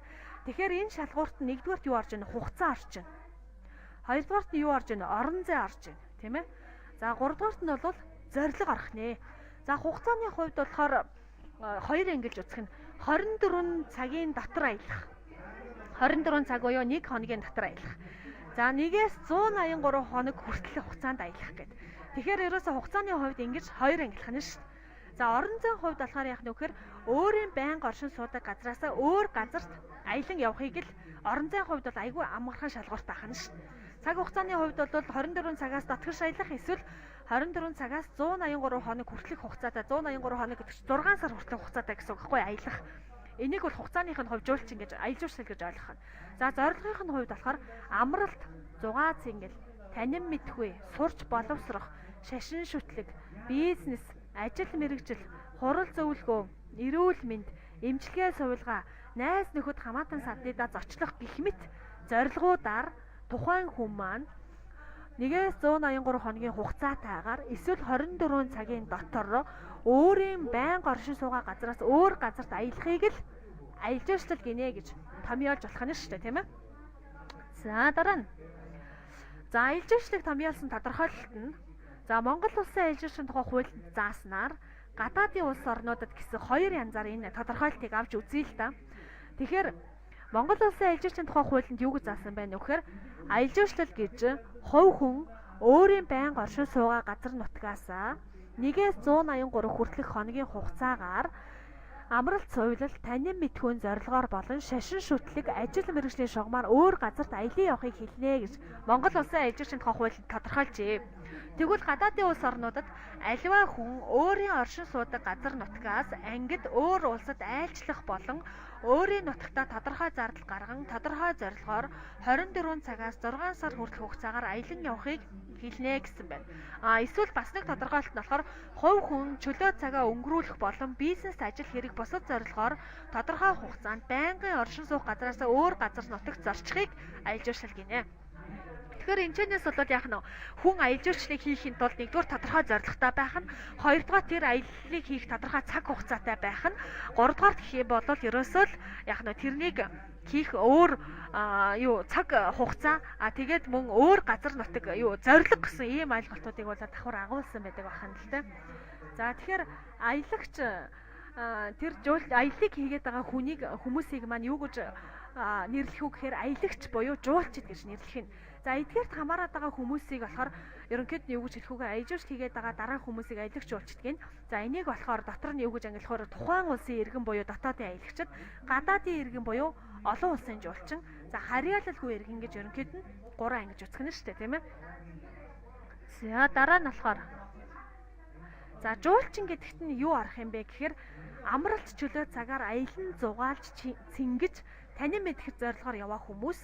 Аялагч гэдэгт нь нэг газараас нөгөө газар ажил мэргэжил, бизнес, шашин шүтлэг, сурч боловсрох, хамаатан садан найз нөхөдөө зочлох, эмчилгээ сувилгаа хийх гэх мэт зорилгоор яваа хүмүүсийг аялагч гэж нэрлэх нь. За зөвхөн амралт зугаа цэнгэлийн зорилгоор яваа хүмүүсийг жуулчин гэж нэрлэх нь шүү дээ, тийм ээ. За тэгвэл аялал жуулчлалд оролцогчдыг нь ангилаад үзэх юм бол аялагчдыг дотор нь аялал жуулчлалын статистик мэдээлэлд багтдаг хүмүүс, аялал жуулчлалын статистикт багтдаггүй хүмүүс гэж ангилах нэ. За тэгэхээр статистик мэдээлэл багтаад байгаа хүмүүсээ гийчин буюу дотор нь жуулчин, зугаалагч гэж ангилах нь. За энэ жуулчин гэдэгт нь гадаадын иргэд, тухайн улсын иргэд буюу байнгын оршин суугчид. За зугаалагч гэдэг нь багийн бүрэлдэхүүн. Багийн бүрэлдэхүүн гэхээр одоо шийдвэл нөгөө нэг нисэх онгоцны багийн бүрэлдэхүүн ч юм уу, тийм ээ. Эсвэл нөгөө галт тэрэгний багийн бүрэлдэхүүн ч юм уу. За мөн өдрийн гийчт буюу одоо шийдвэл 24 цагийн доторх хугацаанд аялж байгаа хүмүүсийг хамааруулж ойлгох нь. За статистик мэдээнд багтдаггүй хүмүүс нь болохоор хилийн ажилтнууд, нүүдэлчид, дамжин өнгөрөхсөд, дөрвөхсөд, цэрэг борлон, айрмын албан хаагсад, элчин сайд яамд консулын ажиллагчид, дипломат төлөөлөгчид, тийм ээ, төр болон байнга оршин суух цагаачд бол аялал жуулчлалын статистик мэдээнд багтдаггүй байна. Энэ ангиллалд байгаа хүмүүс нь аялал жуулчлалын статистик мэдээнд багтдаг байна шүү дээ. Тэгэхээр манай Монгол улсад одоо жилдээ нэг 450-аас 500 мянга орчим жуулчин ирж байна. Тэгэхээр энэ жуулчид гэж нэрлээд байгаа хүмүүс маань бол статистик тоонд багтсан хүмүүс ахна шүү дээ. Эднэр бол яг нь тэр тоонд нь бол ороогүй ахна гэж бол ойлгох хэрэгтэй. За дараа нь аяллаа зорилгыг дэлгэрэнгүй тайлбарлуул. За аяллаа зорилго нь 1-р зугаа цэнгэлийн, 2-дугаарт ажил мэргэжлийн, 3-дугаарт аялалд оролцох бусад сэдлийн, За амралт зугаа цэнгэлийн гэдэгт нь амралтын, соёлын, идэвхтэй спортын, найз нөхөд хамаатан садны доо зочлох бусад зугаа цэнгэлийн асуудлууд орох нь ажил мэргэжлийн гэдэгт нь уулзалт, хурал, албан томилолт, бизнесийн асуудлуудаар явж байгаа, зорилгоор явж байгаа хүмүүс орох нь. За бусад гэдэгт нь болохоор сургалтын, эрүүл мэндийн, дамжин өнгөрөх, за өөр бусад олон зорилгыг агуулсан ийм байдлаар зорилгоодыг нь ерөнхийд нь болоод ангилж үзэх нэ.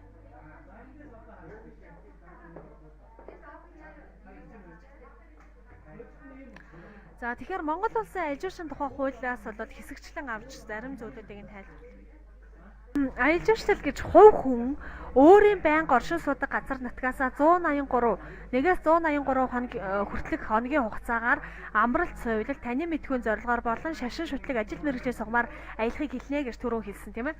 За тэгвэл аялал жуулчлалын байгууллага гэж аялал жуулчлалын бүтээгдэхүүнийг бүрдүүлэх, сурталчлах, худалдан авах, аялал жуулчлалын багц буюу тухайлсан үйлчлэгийг зохион байгуулж байгаа ашигын төлөө хуулийн этгээдийг хэлнэ гэдэг. Тэгэхээр хуулийн дээр угаасаа аялал жуулчлалын байгууллагыг ашигын төлөө гэдэг тодорхойлоод өгсөн байдаг аахгүй юу. Тэгэхээр энэ дээр болоод ашиг олохын тулд л бид нар энэ үйл ажиллагааг зохион байгуулна гэсэн үг. За аялал жуулчлалын бүс нутаг гэж Монгол улсад аялал жуулчлал хөгжүүлэхэд тохирсон байгаль, түүх, соёлын нөөц бүхий газар нутгийг хэлнэ. За аялал жуулчлалын бүтээгдэхүүн гэж болохоор аялал жуулчлалын байгууллагаас үзүүлж байгаа жуулчлалын сонирхлыг татах, тэдний аялах тав тухтай нөхцөлийг хангасан төлбөрт үйлчилгээг хэлнэ гэж байгаа.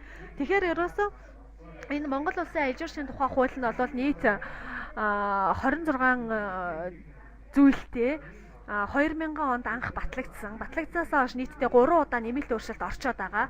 За одоо бол яг мөн нэмэлт өөрчлөлт оруулахаар саналын түвшинд яригдаж байгаа. За тэгвэл багш нь өргөжлүүлээд хичээлээ оръё. За тэгэхээр жуулчин гэж аялал жуулчлал хийж байгаа Монгол улсын иргэн, гадаадын иргэн харьяалалгүй хүнийг хэлнэ гэж байгаа. За жуулчны үйлчлэгээний байгууллага гэж зочдуудл, жуулчны бааз, зоогийн газар, амралт, соёлын, тээвэр, холбоо, үзүүрийн зэрэг үйлчлэгийг жуулчинд үзүүлж байгаа байгууллагыг хэлнэ. За хөтөч тайлбарлагч гэж аялал жуулчлалын хөтөлбөрийн дагуу жуулчинд газарчлан орчуулга тайлбар хийх хувь хүнийг хэлнэ. За дээд зэрэглэлийн зочдуудл гэж зочдуудлын цогц үйлчлэгээний жишг шаардлагын 3 ба түүнээс дээш одовхий зэрэглэлийг хангасан үйлчлэгээний байгууллагыг хэлнэ гэд. За гэх мэтчлэн энэ нэр томьёолууд бол угаасаа аялал жуулчлалын тухай хуулийн дээр байгаа. Мөн та нар бол бие даалтын ажлыг хийхдээ ном сурах чиг материал янз бүрийн юм судлахад бол тэн дээр угаасаа нэр томьёонууд чинь байж байгаа. Тэгээд өшөө дэлгэрүүлээд үлдсэнгүүдийн бол та нар дараа нь дэлгэрүүлээд судалж үзээрэй. За хүмүүс аялал хийхэд зайлшгүй бүрдүүлэх ёстой нөхцлүүд нь юу байна вэ гэхээр 3 хүчин зүйлсийг бол бүрдүүлсэн байх шаардлагатай байдаг байх нэ. Тэгэхээр нэгдүгээрт нь аялал хийх сэтэл буюу шалтгаантай болсон байх шаардлагатай. За хоёрдугаарт нь бол аялах цаг хугацаатай байх ёстой. Гуравдугаарт нь аялах мөнгөтэй байх ёстой. Тэгэхээр энийг одоо жишээлбэл сэтэл буюу мотивашныг бүрдүүлсэн байх ёстой гэж хэлээд байгаа юм. Time буюу цаг хугацаа, за money буюу мөнгийг бол мэдээж хэрэг хүн мөнгөтэй байж, тодорхой цаг хугацаатай байж, тодорхой зорилготой байж аялнаа л гэж үзээд байгаа юм л да. За тэгэхээр ерөнхийдөө аялал жуулчлалын хөгжлийн түүхийг бол дэлхийн аялал жуулчлалын хөгжлийн түүх, үндэсний буюу дотоодын аялал жуулчлалын хөгжлийн түүх гэдэг Монголд аялал жуулчлал хизээ хөгжсөн бэ гэдэг ингээд үндсэн 2 төвшөнд хувааж авч үзье. Тэгэхээр дэлхийн аялал жуулчлалын хөгжлийн түүхийг болохоор дэлхийн дахинд аялал жуулчлалтай холбогдсон гарсан хөгжлийн шинэ үе шат хувьсэл өөрчлөлтүүдийг авч үзнэ. За дотоодын буюу үндэсний хэмжээнд болохоор тухайн улсын хэмжээнд аялал жуулчлалын үйлдвэрлэл үйлчлэгийг хэдэн үеэс хэрхэн дэмжих болсон мөн тус улсын хөгжлийн хандлагатай уялдуулан авч үзнэ гэдэг. Ингээд аялал жуулчлалын хөгжлийн түүхийг бол 2 төвшөнд авч үзэх гэж байна л да. За тэгэхээр эхлээд бол аялал жуулчлалын дэлхийн нийтийн ерөнхий хөгжлийн төвшинг одоо ерөнхийд нь бол 4 үе шатад хуваагаад байгаа юм. За тэгээд энэ 2000 оноос хойш болохоор ингээд 5 дахь үе шат нь бол тэр нөгөө sustainable tourism буюу тогтвортой аялал жуулчлалын тухай ойлголт бол гарч ирээд байгаа юм л да. За тэгэхээр нэгдүгээр үе шат нь нэг буюу эртний үе гэж нэрлэж байгаа. За энэ үе шатуудыг ямар хэмжүүрүүдээр авч үзэх вэ гэхээр нэгдүгээрт нь тээврийн хэрэгслийн ашиглалтаар нь болохоор нэгдүгээр үе шатанд бол явган буюу морь, тэмээ, илжиг заан, далбаа тусан онгоц гэх мэт зүйлсүүдийг ашиглаж ирсэн байна. За аялагчдын төрөл нь болохоор язгууртнууд, худалдаачид шинэ газар нутгийг нээхээр аялж байгаа газар зүйчд ч юм уу орж ирсэн байна. Аяллаа төрөл нь болохоор худалдааны зорилгоор, хайгуулын зорилгоор, нүүдлийн зорилгоор шинэ газар нутгийг нээх, шашин шүтлэг, дайн тулааны гэх мэт зорилгоудаар аялж ирсэн. За аялал жуулчлал ба нийгмийн хоорондын хамаарлал нь юу байсан бэ гэхээр аялал жуулчлал нь зөвхөн амьдрах үйл ажиллагаатай л холбогдож явагдчихсан. Тэгвэл байр сууцны төрөл нь болохоор боомтууд болон зам дагуух байрлах дэм буудлууд бол энд хамаарж ирсэн байна. За энэ үе бол 1850 он хүртэлх хугацааг бол хамарж ээжээ. За хоёрдугаар үе буюу тээврийн хөгжлийн үе гэхээр энэ үед галт тэрэг болон хөлөг онгоцыг ашиглаж байсан байна. Зарим шинэ дунд давхаргын хүмүүс энэ үеийн аялалд хамрагдчихсан байна. Аяллаа төрөл нь болохоор амрах, далайн эрэгт амрах эмчилгээ сувилгаа хийх зорилготой байсан байна. Аялал жуулчлал ба нийгмийн давхарга нь болохоор цөөн жижиг хүрээнд ухамсарлаж байсан аяллыг за байр сууцны төрөлн зочдуудад төмөр зам, далайн эргийн зочдуудлууд бол энд хамрагдчихсан байна. За яагаад 1850-аас 1914 оныг авч үзээд байгаа юм бэ гэхээр энэ үед бол зохион байгуулалтын аяллаа хамгийн ихний хэлбэр үүссэн гэж үзээд байгаа юм. За тэгэхээр Англид нэг Томас Кук гэдэг хүн зохион байгуулалттайгаар хэсэг бүлэг хүмүүсийг одоо суралцуулахаар тэгэж аяллыг анх зохион байгуулж эхэлсэн байна л да. Тэгэхээр энийг бол зохион байгуулалтын аяллаа суурь тавигдсан үе гэж бол нэрлэдэг аахгүй юу. За дараа нь 3 дугаар үе буюу 1 ба 2 дугаар дайны хоорондох үе гэж нэрлэж байгаа. Энэ үед болохоор тээврийг хэрэглэсэн автобус, автомашин, жижиг онгоц, хөлөг онгоц эдгэрч байсан байна. За аялагчдын төрөл нь дунд давхаргын хүмүүс бүхэлдээ хамрагдчихсан. Аяллаа төлбөр нь болохоор амралтын өдрөөр амрах найз нөхд хамаатан саднуудаа зочлох зорилготойгоор бол явагдчихсан. За хүрээгээ улам бүрт хилж амралтыг дэмжих болсон энэ үед. За тэгээ орон сууц байр сууцны төрлүүд нь бол мотел, нисэх онгоцны буудлын орон сууц, хямд зочдын байр гэх мэт зүйлсүүд бол байсан байна л да. За энэ үеийг бол 1914-өөс 1945 оны хооронд дэлхийн 2 дайны хооронд бол байж байгаа үе гэж нэрлэдэг байгаа. Гэхдээ энэ үед бол ерөнхийдөө аялал жуулчлалыг зогсон байдалд орсон гэж үздэг. Ягаад гэвэл энэ дайн байлдаанаас болоод улс үндэстэн дамнан аялах байдал бол ерөнхийдөө зогссон. За яг хуу дайны бүсээс хол бүс нутгуудын хооронд одоо шилбэл найз нөхөд хамаатан саднуудаа зочлох, өдрийн хэлбэрээр одоо шил амрах гэх мэт иймэрхүү төрлүүдийг л ерөнхийдөө нь ашиглаж байсан байх нэ. За 4-р үе буюу орчин үе. За энэ дээр болохоор тэрэлтэд нисэх онгоц, коуч, автобус бүх төрлийн тээврийн хэрэгслүүдийг ашиглаж эхэлсэн. Нийгмийн бүх давхаргын хүмүүс бол аялалд хамрагдах болсон. За аяллаа төрөл нь болохоор идэвхтэй амралт, аялал жуулчлалын шинэ төрлүүд бий болсон. За аялал жуулчлал ба нийгмийн харилцан хамаарал нь болохоор дэлхийн нийтээр доктортой аялал жуулчлалыг дэмжих болсон. За байр сууцны төрөл нь болохоор зочдуудлын сүлжээнүүд тийм ээ маш өндөр зэрэглэлийн зочдуудлууд бол гарч ирсэн. За жуулчлалын баазууд, орчин үеийн байр сууцны бүх төрлүүд одоо шилбэл тэр нөгөө нэг далайн жижигхэн арал дээр тэрэ яран зочдуудлуудыг бас барьсан байна шүү дээ тийм ээ гих мэтлэн ингээд маш олон төрлийн байр сууцны хэрэглүүдийг бол ашиглах болсон байна. За үндэстэн болгон өөрийнхөө онцлогийг харуулсан тэр үндэсний онцлог бүхий байршлыг хэрэгслүүдийг бол бий болгож байна. Одоо шил манайд ихэд одоо гэрээ түшгэлсэн жуушны баазуудыг барьж гин гэдэг ч юм уу гих мэтчлэн. За энэ үеийн хугацаа нь бол 1945 оноос хойш хугацаа. За тэгэхээр дэлхийн 2 дугаар дайн зууссны дараа бол дэлхийн улс үндэстэнгүүд яасан гэхээр амгалан тайван байдалтайгаар гэр бүлээрээ ялангуяа далайн эрэг орчимдуур ч юм уу те бич туризм хийх зорилготойгоор нэг 3 S гэж нэрлэдэг байдаг шүү дээ. Sea, Sun, Sand гэдэг ч юм уу те. Тэгэхээр одоо шил наранд бие шараа далайн эрэг дээр сайхан ингэж амрах зорилготойгоор ч юм ингэж хөвчтэн аялж байсан байх нэ. За тэгээд энэ 45 оноос 2000 оныг хүртэлх хугацаанд бол маш олон төрлийн аяллууд бол бий болж эхэлсэн. Тэгээд хүмүүс сүүлдээ бүр тусгай сонирхлын аяллуудыг яг өөрөө өөрсдийнхөө хүсэл сонирхлын дагуу аяллуудыг бол зохион байгуулж эхэлсэн. Одоо жишээлбэл би уулан даврах сонирхолтой бол уулан даврах аяллыг хийдэг ч юм уу тийм ээ. Би морь унах сонирхолтой бол морь аяллыг хийдэг ч юм уу. Эсвэл одоо би даруул цэргэнцрээ аялах сонирхолтой тэр аяллаа хийдэг ч юм уу. Тэр аяллаа одоо дэлхийн улс орон болгонд очиод хийх сонирхолтой байдаг ч юм уу. Гэх мэт ингээд хүмүүсийн сонирхол бол маш их нарийсч эхэлсэн. За тэгээд 2000 оноос хойш яаж эхэлсэн бэ гэхээр нөгөө нэг 2000 оныг хүртэлх хугацаанд аялал жуулчлал маш эрчимтэйгээр явагдаад тухайн жуулчдын зорж очижсэн газар нутгууд маань тодорхой хэмжээнд доройтож эхэлсэн байна л да. Одоо шил байгалийн өнгө үзэмж нь алдагдж эхэлсэн гэдэг ч юм уу те.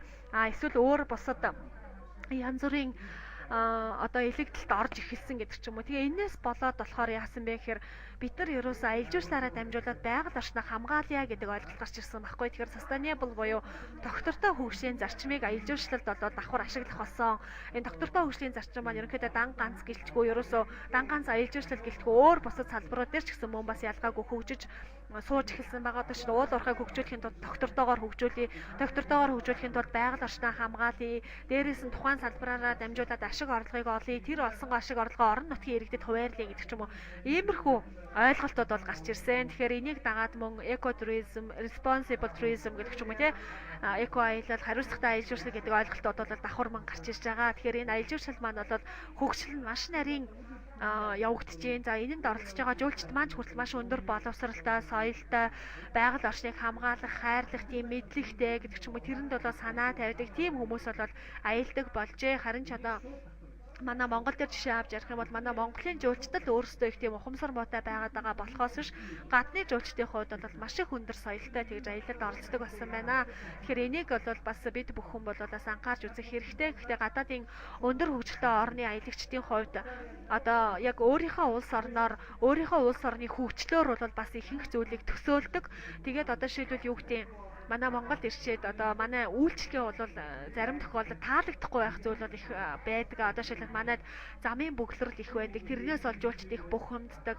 За дээрэс нь ресторанд ороод хоол захиалаа гэхэд хоол нь одоо шилбэл 20 минутын дараа гарна гэж 30 минутын дараа 40 минутын дараа гарах тохиолдол байдаг ч юм уу. Гэх мэт ингээд жоохон бэрхшээлтэй зүйлүүд бол их байдаг л да. За зам нь ихэд чинь л одоо амар тийм донцлогоотой замаар явдаг. За тэгэл нөгөө тоол шороо маш их ордог мордог гэл ингээд зөндөө олон асуудлууд бол байдаг. Гэхдээ яг хөө тэр бүгдийг зөвөр ойлгуулад хэлчихэд бол хүмүүстнийх амар гомдол мэдээд одоо ханаа хайрцангуй гайгүй. Гэхдээ аялал жуулчлалын салбарт ажиллаж байгаа бидний хувьд тийм ээ аялал жуулчлалын мэрэгчлэн болох гэж байгаа та бүхний хувьд ч гэсэн бас тэдгээр хүмүүстэй зөв боловсон үйлчлэх тэр үйлчлэхний соёлыг бол маш сайн судалж мэдсэн тэр хүмүүсийн онцлогуудыг маш сайн судалсан байх шаардлагатай. Тэгэхээр тэрнийхээ дагуу бол бид нар аялал жуулчлалынхаа үйл ажиллагааг бол өшөө илүү чанартай сайн зохион байгуулах боломжтой ахаа гэж бодож байна. За тэгээд цааш нь за аялал жуулчлалын үүсэл нь Монголын хувьд болохоор ерөнхийдөө 4 үе шатанд хувааж үзээд байгаа юм л да. Тэгэхээр нэгдүгээр нь эртний үе буюу 1921 он хүртэлх үе. За энэ үед монголчууд нүүдлэн амьдралах, цэрэг дайн, худалдаа наймаа, жин тех, бадарчлах, ан гөрөө хийх гэх мэтээр аялал жуулчлалын үйл ажиллагаанд бол оролцож байсан. За 1921-ээс 54 он хүртэлх үе. Энэ урд болохоор ардын хувьсгал яалж, ардын засгийн газраас цэрэг хүүхдийн амралт, сувилал тийм ээ гих мэтийг барьж байгуулан боолчлол дарангуйлаас салж иргэдийн эрхчлөөт байдал сайжирсаар дотооддоо өдрийн аялал гих мэтийг хийх болсон. За 1954-аас 1990 оны хүртэлх хугацаанд бол Монголд анх удаага жуулчин нэгтгэл байгуулагдсанараа гадаад дотоодын жуулчдад үйлчлэх аялал жуулчлалын анхны байгууллагын суурийг бол тавьсан. Тэгэхээр энэ байгууллага маань бол одоогийн жуулчин компани шүү дээ. Тэгэхээр энд үед болохоор яаж ийсэн гэхээр социалист систем давмгааж ирсэн учраас социалист системийн шугамар дипломат зорилгоор буюу социалист системийн хамтран ажилладаг улс орнуудаас ирж исэн зочид төлөөлөгчдийг тэр жуулчин компанийнхаа маань хүлээж аваад тэднийг одоо шиг өөрсдийнхөө тэр нүхтгээд амралт байна. За элит гэдэг ресторан байна. Тэр хэмэт газруудаа бол байрлуулад буулгаад тэгээд аялыг бол зохион байгуулж ирсэн байх юм аа. За тэгээд 1990 он буюу арслан хувьсгал ярьснаас хойш болохоор яасан бэ гэхээр Монгол улс чөлөө зах зээлийн эдийн засагт шилжиж хувийн хвшлийн байгууллагууд бий болснороо аялал жуулчлал өнөөгийн түвшинд хүртэл хөгжиж чадсан гэдэг. За тэгэхээр ер нь бол аялал жуулчлал Монгол оронд аялал жуулчлалын үйл ажиллагаа эрхэлж байгаа яг данстай буюу яг бүртгэлтэй 600 гаруй аялал жуулчлалын байгууллага байна. Яг өнөөдрийн байдлаар тэгэхээр энэ 600 гаруй аялал жуулчлалын байгууллага маань бол яг аялал жуулчлалынхаа үйл ажиллагааг эрхэлж байна. Өөр хоорондоо маш их нарийн өрсөлдөж байна. Тэр дундаас чанартай үйл ажиллагаа явуулж байгаа байгууллагч хэл байна. За яг хөө ерөнхийд ингээд хулигтаад нэг хэдэн жуулчин аваад нэг хэдэн доллар аваад кармелчи гэсэн санаатай хүмүүс ч бас байна. Тэр бүгдээс болж ерөнхийдөө манай аялал жуулчлалын нэр хүнд бас жоохон сөрөг байх тийм хандлагатай байгаа. Та бүхэн бол гадаадад байгаа яг бодит байдал дээр манай улсын талаар мэдээлэл ямархуу тархаж байна гэдгийг бол мэдж байгаа. Тэгэхээр энэ дээр бол өөрөө өөрсдийнхөө үнэлт өгүүлэлтийг бол өгөх хаа гэж бодож байна. Гэхдээ ямар ч байсан тодорхой хэмжээнд бол ер нь ажиглаад байхад бол зарим нэгэн зүйлсүүд нь бол жуулчдын сэтгэлд хүрэхгүй байх тохиолдол бол байдаг юм аа. Одоо би өөрөө нөгөө нэг аялалд яг явж исэн тэр яг бодит зүйлүүд дээр нэг оролцож исэн хүний хувьд бол одоо шийдвэл юу гэдэг цогцлмоо одоо тур оператор компани байгуулаад өөрөө аяллаа зохион байгуулаад одоо шийдэл айгүй сайн хилтэй хүччийг явуулаад маш сайн туршлагатай жолоочийг явуулаад аялал сайхан хэвээ явагдчихэл танаатай хамтарч ажиллажсэн жуушны бааз дээр яваад очдог. Жуушны баазынх нь одоо шийдэл орон одоо стандартын шаардлага хангаагүй ч юм уу те. За нэг гэрт нь яваад хондог шүнэн бороо орлоо гэдэг. Гэтэл тэр шүнэн одоо гэрнийх нь юунаас тусаад нөгөө жуулчдын хамаг орд ивсгэр нь ордог ч юм уу гэх мэт ингээд ийм сонин гэх юм ч одоо хаашаа яалтчгүй бодит байдал дээр тохиолддог хэрнээ тухайн үедээ шийдвэрлээгүй ч юм уу тийм асуудлуудаас болоод жуулч сэтгэлд дундуур үлдэх тохиолдол байдаг байхгүй юу. Тэгээд эргээгээд юу гэж дүгндэг вэ гэхээр энэ цогцлмоо гэдэг хүн бол аяллаа туршлагагүй хүн байна. Яагаад гэхээр тэр хүний сонгосон жуушны баазын үйлчлэгээ бол тийм муу байсан гэдэг ч юм уу те. Эсвэл тэр хүний сонгосон зочдлын үйлчлэгээ нь одоо тийм муу байсан гэх мэтчлэн ингээд бидний хамтарч ажиллаад байгаа байгууллагаар бас биднийг дүгнээд байт юм аа. Тийм болохоор энэ бүгд дээр бол маш нарийн хандах хэвээр нөгөө хамтарч ажиллаж байгаа байгууллагууд дээрээ хүртэл маш өндөр шаардлагуудыг бол тавих ёстой. Тэгээ тэр бүгдийг эргээгээд бол яг нэг гэрээгээр зохицуулах ёстой. Гэх мэтчлэн ингээд маш олон нарийн асуудлууд байгаа. Тэгээд угаасаа цаашдаа хичээл ингээд ороод өшөө илүү детальны үзээд ирэхээр эдгээр асуудлуудын талаар бас та бүхэн ойлголттой болно. Яаж одоо тэрийг шийдвэрлэх үү гэдэг асуудлууд бол бас урган гарч ирэх байхаа гэж бодож байна. За тэгээд өнөөдрийн хичээлийг үзээд би дааж гүйцэтгэх ажил нь юу вэ гэхээр за энэ асуултуудад бол та нар хариулнаа гэсэн үг. Тэгэхээр энэ Солонгос улсыг нь бол та нар Япон гэсээр юу Франц, Австри гэдэг ч юм уу тэгээ тэмдэглээд авчаарай. Тэгэхээр таны тэр амьдарч байгаа та тэр тухайн улсад тийм ээ ажиллаж байгаа нь аялал жуулчлал мөн үү? Та жуулчин мөн үү? Яагаад гэж тийм ээ энэ асуултанд та нар хариулах нь. За аяллаа зорилго тус бүр дээр жишээ гарган тайлбарлах нь. Одоо шийдвэл түрүү би эмчилгээний зорилгоор, эрүүл мэндийн зорилгоор, шашны зорилгоор, найз нөхөд хамаатан саднуудаа зочлох зорилгоор гэх мэтчлэн аяллаа зорилгоодыг хэлжсэн. Тэгэхээр тэрэн дээрээ та нар жишээ гаргаад тайлбарлах нь. За танд хангалттай цаг хугацаа байна. Энэ нь аялах шалтгаан болох уу гэж байна. Тэгэхээр цаг хугацаа байна. Танд энэ аялах шалтгаан болох уу? Энэ та нар хариулж бичих нь. За та өөрийнхөө ойлгосноор аялал жуулчлалыг тайлбарлана уу гэд. Тэгэхээр өөрийнхөө ойлгосноор аялал жуулчлал гэдэг нь бол тийм зүйлээ гэд нэг тодорхойлт бичих нь л дээ. За тэгэхээр иймэрхүү зүйлүүдэд бол та нар хариулах нэ. За тэгээ өнөөдрийн хичээлтэй холбоотойгоор асуух зүйл байвал асуугаарай.